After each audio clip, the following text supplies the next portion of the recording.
Welcome to Stories from the Shadows. I'm Mardell, and here is part 2 of The Diamond Lens by Fitz James O'Brien. Simon's death was not discovered until nearly 3 in the afternoon. The servant, astonished at seeing the gas burning, the light streaming on the dark landing from under the door, peeped through the keyhole and saw Simon on the bed. She gave the alarm, the door was burst open, and the neighborhood was in a fever of excitement. Everyone in the house was arrested, myself included. There was an inquest, but no clue to his death beyond that of suicide could be obtained. Curiously enough, he had made several speeches to his friends the preceding week that seemed to point to self-destruction. One gentleman swore that Simon had said in his presence that he was tired of life. His landlord affirmed that Simon, when paying him his last month's rent, remarked that he should not pay him rent much longer. All the other evidence corresponded: the door locked inside, the position of the corpse, the burnt papers.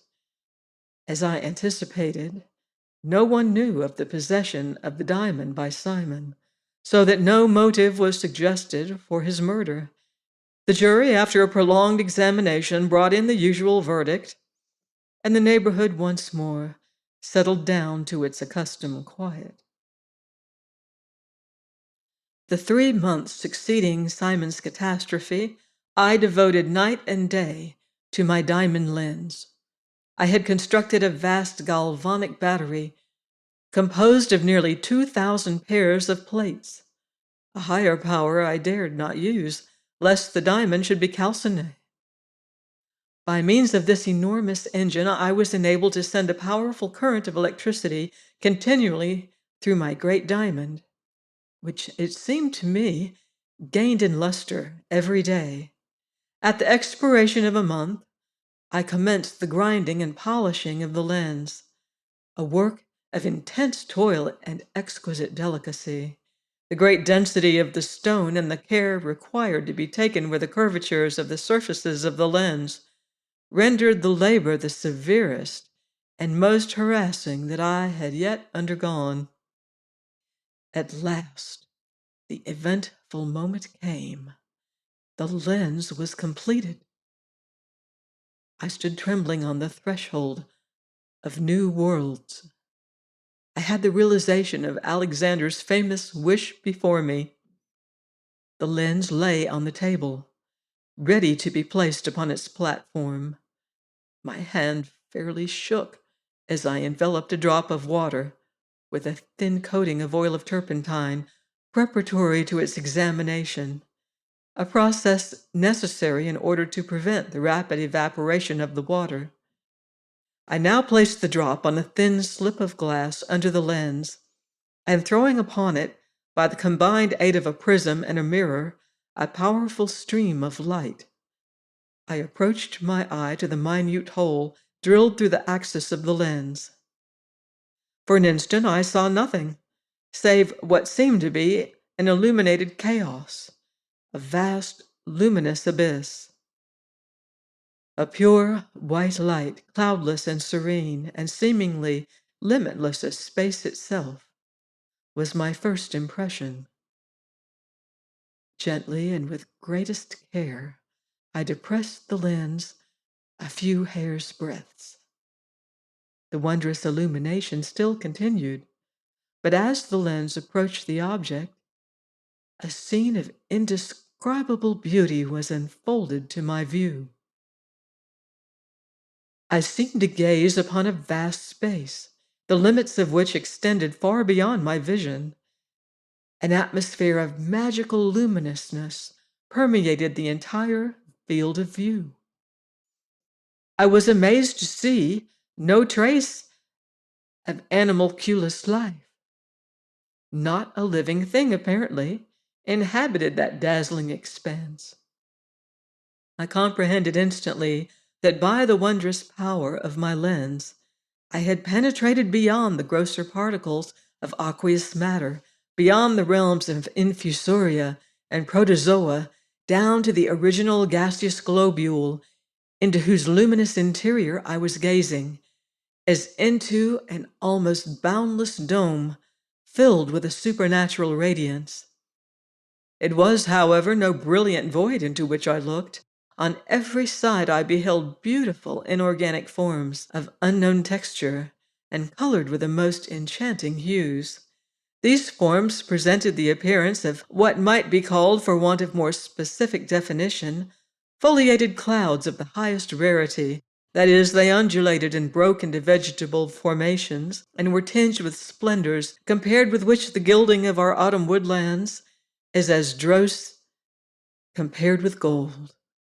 Far away into the illimitable distance stretched long avenues of these gaseous forests, dimly transparent and painted with prismatic hues of unimaginable brilliancy. The pendant branches waved along the fluid glades until every vista seemed to break through half-lucent ranks of many-colored drooping silken pennons, what seemed to be either fruits or flowers, pied with 1,000 hues, lustrous and ever-varying, bubbled from the crowns of this fairy foliage. No hills, no lakes, no rivers, no forms animate or inanimate were to be seen, save those vast auroral corpses that floated serenely in the luminous stillness, with leaves and fruits and flowers gleaming with unknown fires, unrealizable by mere imagination. How strange, I thought, that this sphere should be thus condemned to solitude. I had hoped at least to discover some new form of animal life, perhaps of a lower class than any with which we are at present acquainted, but still some living organism. I found my newly discovered world, if I may so speak, a beautiful chromatic desert. While I was speculating on the singular arrangements of the internal economy of nature, with which she so frequently splinters into atoms our most compact theories, I thought I beheld a form moving slowly through the glades of one of the prismatic forests. I looked more attentively and found that I was not mistaken. Words cannot depict the anxiety with which I awaited the nearer approach of this mysterious object. Was it merely some inanimate substance held in suspense in the attenuated atmosphere of the globule? Or was it an animal endowed with vitality and motion? It approached, flitting beyond the gauzy colored veils of cloud foliage, for seconds dimly revealed, then vanished. At last, the violet pennons that trailed nearest to me vibrated. They were gently pushed aside, and the form floated out into the broad light. It was a female human shape. When I say human, I mean it possessed the outlines of humanity, but there the analogy ends. Its adorable beauty lifted it illimitable heights beyond the loveliest daughter of Adam. I dare not attempt to inventory the charms of this divine revelation of perfect beauty. Those eyes of mystic violet, dewy and serene, evade my words. Her long lustrous hair, following her glorious head in a golden wake, like the track sown in heaven by a falling star, seems to quench my most burning phrases with its splendors. If all the bees of Hybla nestled upon my lips, they would still sing but hoarsely the wondrous harmonies of outline that enclosed her form. She swept out from between the rainbow curtains of the cloud trees into the broad sea of light that lay beyond. Her motions were those of some graceful naiad, cleaving by a mere effort of her will the clear, unruffled waters that fill the chambers of the sea.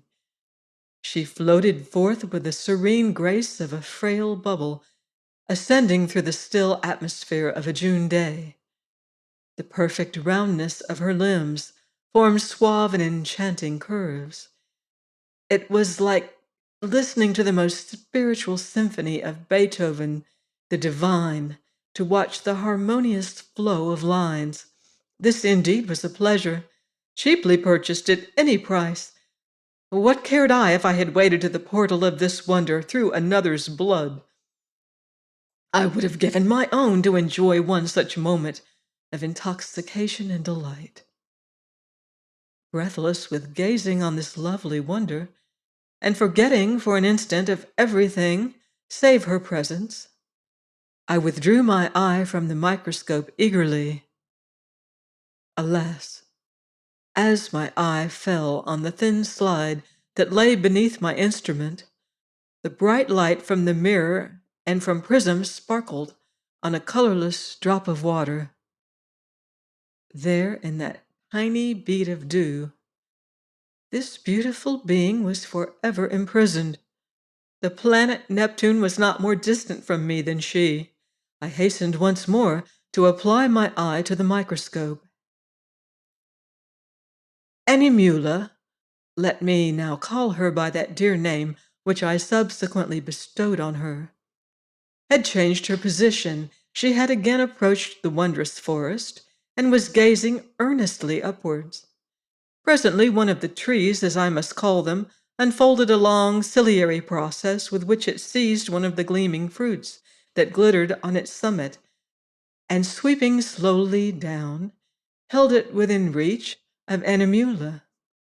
The sylph took it in her delicate hand and began to eat. My attention was so entirely absorbed by her that I could not apply myself to the task of determining whether this singular plant was or was not instinct with volition. I watched her as she made repast with the most profound attention. The suppleness of her motion sent a thrill of delight through my frame. My heart beat madly as she turned her beautiful eyes on the direction of the spot in which I stood. What would I not have given to have had the power to precipitate myself into that luminous ocean and float with her through those groves of purple and gold? While I was thus breathlessly following her every movement, she suddenly started, seemed to listen for a moment, and then cleaving the brilliant ether in which she was floating, like a flash of light, pierced through the opaline forest and disappeared. Instantly a series of the most singular sensations attacked me. It seemed as if I had suddenly gone blind. The luminous sphere was still before me, but my daylight had vanished. What caused this sudden disappearance? Had she a lover or a husband? Yes, that was the solution. Some signal from a happy fellow being had vibrated through the avenues of the forest, and she had obeyed the summons. The agony of my sensations as I arrived at this conclusion startled me. I tried to reject the conviction that my reason forced upon me. I battled against the fatal conclusion, but in vain. It was so. I had no escape from it. I loved an animalcule. It is true that, thanks to the marvelous power of my microscope, she appeared of human proportions instead of presenting the revolting aspect of the coarser creatures that live and struggle and die in the more easily resolvable portions of the water drop. She was fair and delicate and of surpassing beauty, but of what account was all that? Every time that my eye was withdrawn from the instrument, it fell on a miserable drop of water, within which I must be content to know dwelt all that could make my life lovely. Could she but see me once?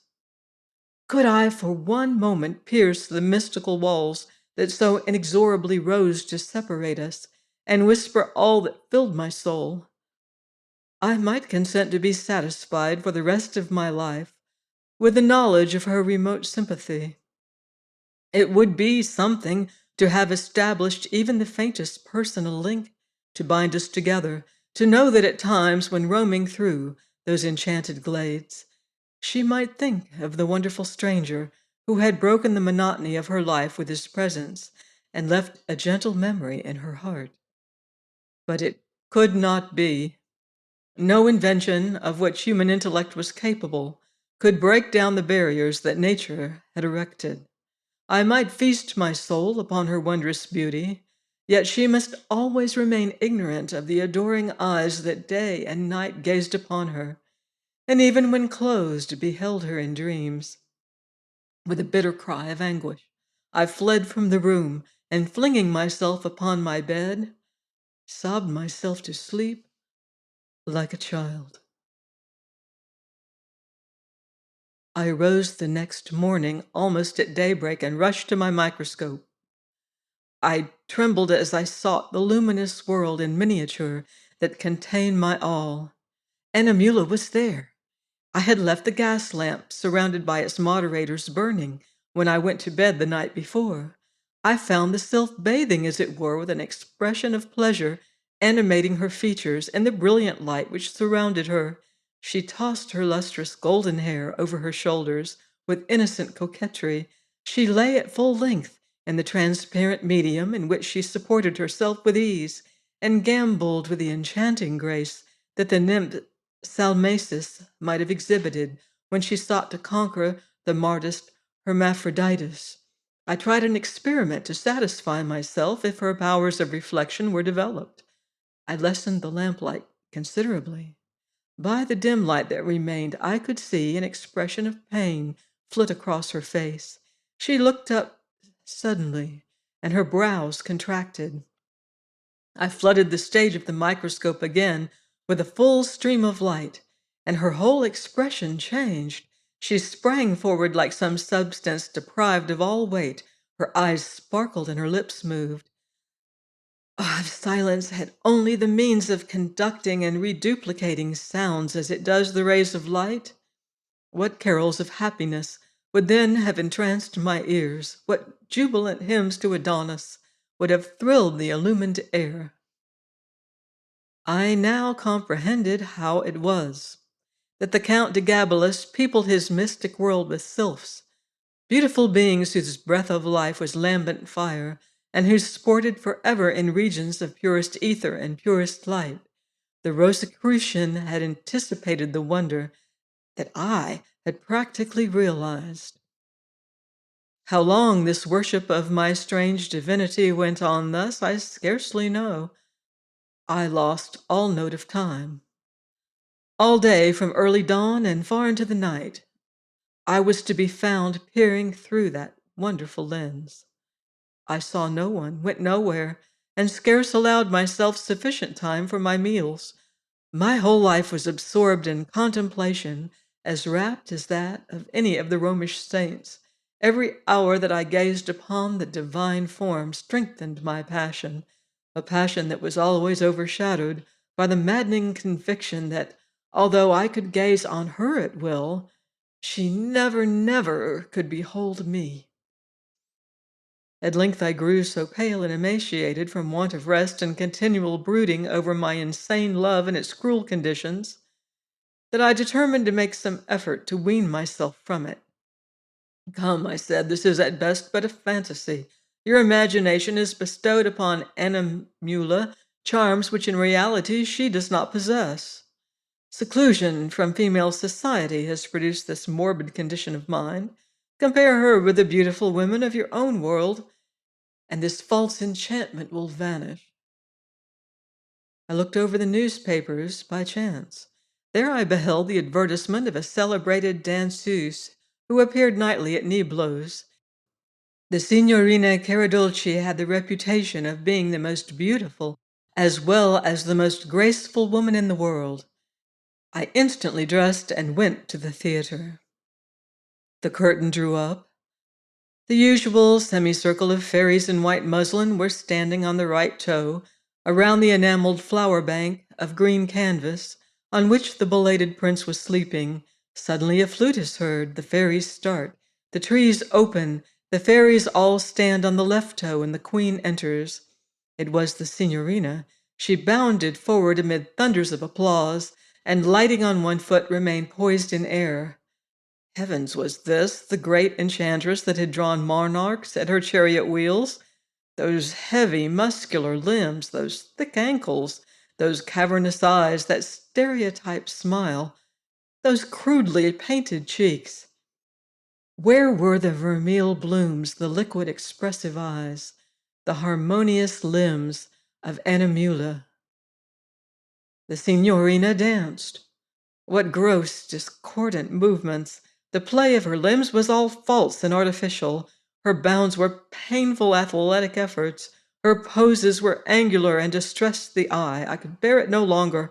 With an exclamation of disgust that drew every eye upon me, I rose from my seat in the very middle of the signorina's pot of fascination and abruptly quitted the house. I hastened home to feast my eyes once more on the lovely form of my sylph. I felt that henceforth to combat this passion would be impossible. I applied my eye to the lens. Animula was there, but what could have happened?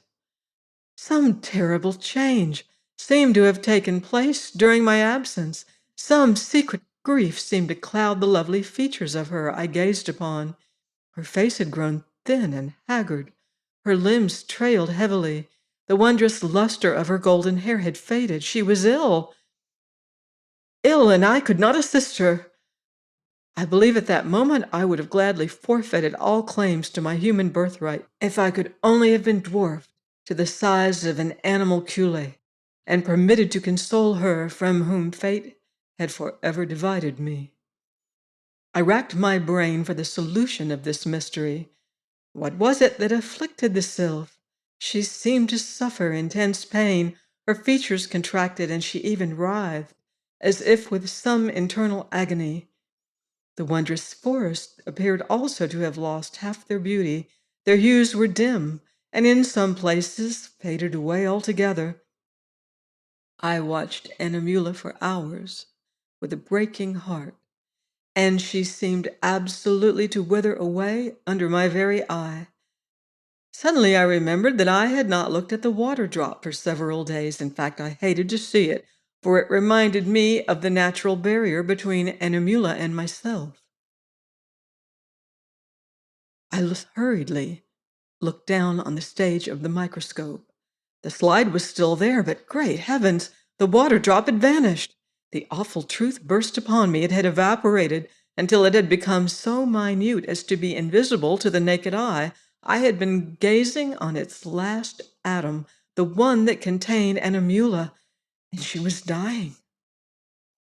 I rushed through to the front of the lens and looked again. Alas, the last agony had seized her.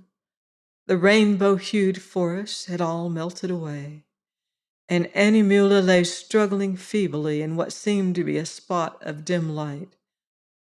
Ah, the sight was horrible. The limbs, once so round and lovely, shriveling up into nothings. The eyes that shone like heaven, being quenched into black dust. The lustrous golden hair now lank and discolored. The last throe came. I beheld that final struggle of the blackening form, and I fainted. When I awoke out of a trance of many hours, I found myself lying amid the wreck of my instrument, myself as shattered in mind and body as it. I crawled feebly to my bed, from which I did not rise for months. They say now that I am mad, but they are mistaken. I am poor, for I have neither the heart nor the will to work. All my money is spent, and I live on charity. Young men's associations that love a joke invite me to lecture on optics before them, for which they pay me and laugh at me while I lecture. Linley, the mad microscopist, is the name I go by. I suppose that I talk incoherently while I lecture. Who could talk sense when his brain is haunted by such ghastly memories, while ever and anon among the shapes of death I behold the radiant form of my lost Animula. Join me next week on Stories from the Shadows for another spine-tingling tale of the unseen and the unknown. Until then, I wouldn't blame you if you leave the lights on.